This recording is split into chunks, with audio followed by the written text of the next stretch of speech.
भज गोविंदम। हे मोह से ग्रसित बुद्धि वाले मित्र, गोविंद को भजो, गोविंद का नाम लो, गोविंद से प्रेम करो, क्योंकि मृत्यु के समय व्याकरण के नियम याद रखने से आपकी रक्षा नहीं हो सकती। हे मोहित बुद्धि, धन एकत्र करने के लोभ को त्यागो, अपने मन से इन समस्त कामनाओं का त्याग करो, सत्यता के पथ का अनुसरण करो, अपने परिश्रम से जो धन प्राप्त हो उससे ही अपने मन को प्रसन्न रखो। स्त्री शरीर पर मोहित होकर आसक्त मत हो, अपने मन में निरंतर स्मरण करो कि ये मांस वसा आदि के विकार के अतिरिक्त कुछ और नहीं है। जीवन कमल पत्र पर पड़ी हुई पानी की बूंदों के समान अनिश्चित एवं अल्प है, क्षणभंगुर है। ये समझ लो कि समस्त विश्व रोग, अहंकार और दुख में डूबा हुआ है। जब तक व्यक्ति धनोपार्जन में समर्थ है, तब तक परिवार में सभी उसके प्रति स्नेह प्रदर्शित करते हैं, परंतु अशक्त हो जाने पर उसे सामान्य बातचीत में भी नहीं पूछा जाता है। जब तक शरीर में प्राण रहते हैं तब तक ही लोग कुशल पूछते हैं। शरीर से प्राण वायु के निकलते ही पत्नी भी उस शरीर से डरती है।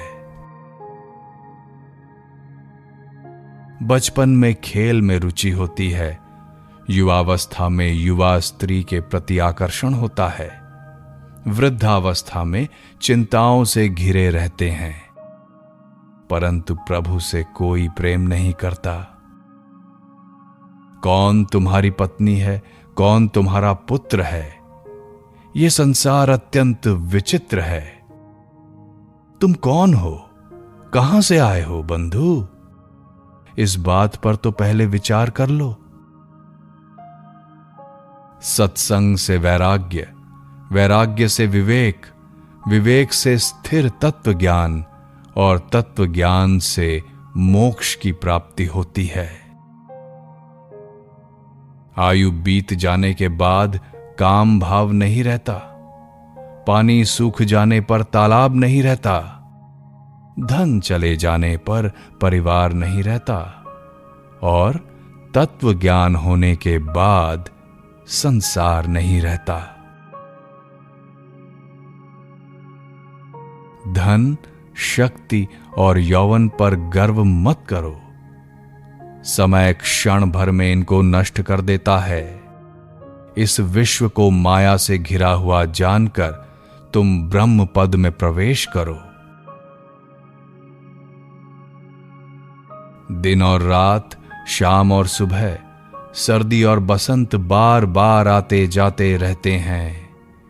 काल की इस क्रीड़ा के साथ जीवन नष्ट होता रहता है, पर इच्छाओं का अंत कभी नहीं होता है।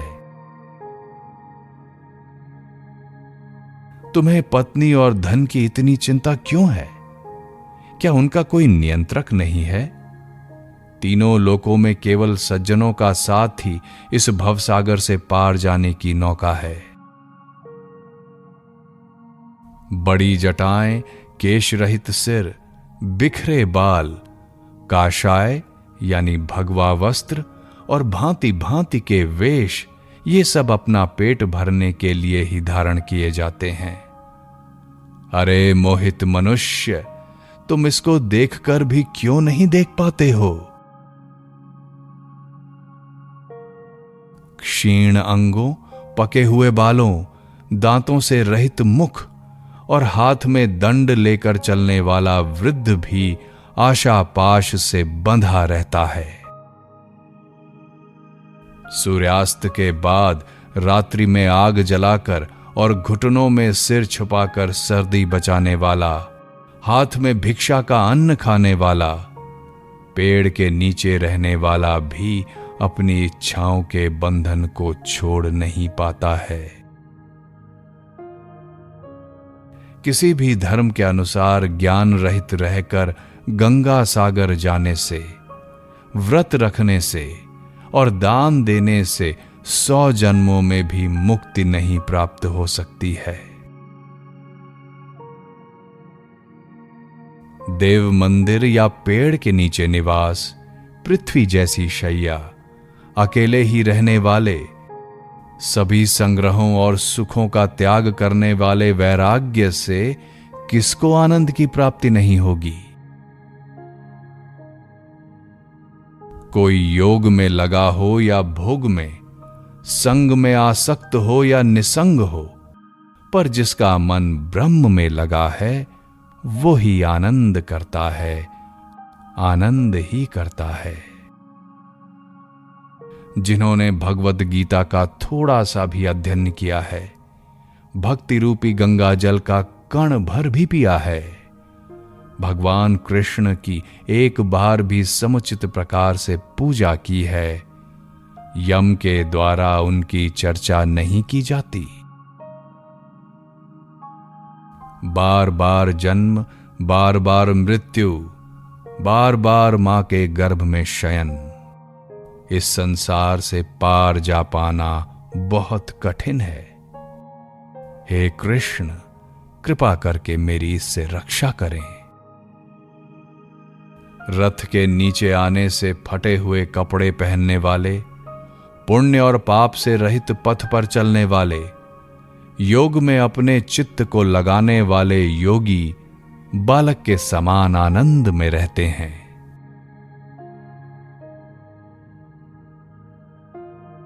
तुम कौन हो? मैं कौन हूं? कहां से आया हूं? मेरी मां कौन है? मेरा पिता कौन है?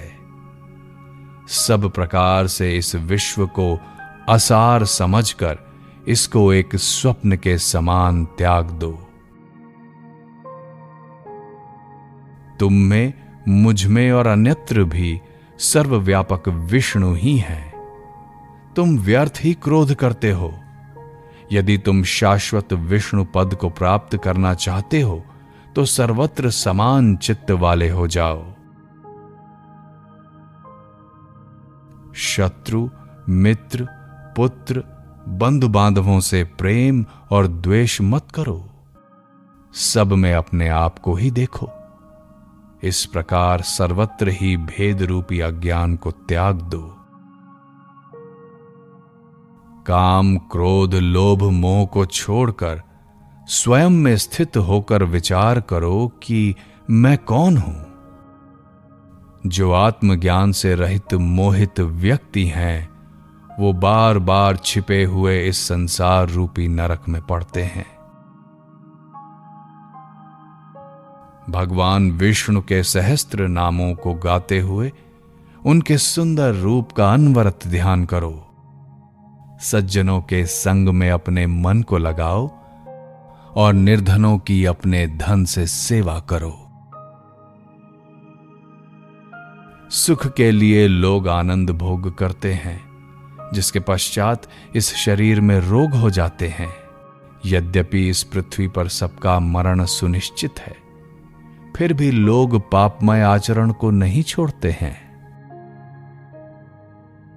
धन अकल्याणकारी है और इससे तनिक भी सुख नहीं मिल सकता है। ऐसा विचार प्रतिदिन करना चाहिए। धनवान व्यक्ति तो अपने पुत्रों से भी डरते हैं, ऐसा सबको पता ही है। नित्य इस संसार की अनित्यता का विवेक पूर्वक विचार करो। प्रेम से प्रभु नाम का जप करते हुए समाधि में ध्यान दो, बहुत ध्यान दो। गुरु के चरण कमलों का ही आश्रय मानने वाले भक्त बनकर सदैव के लिए इस संसार में आवागमन से मुक्त हो जाओ। इस प्रकार मन एवं इंद्रियों का निग्रह कर अपने हृदय में विराजमान प्रभु के दर्शन करो।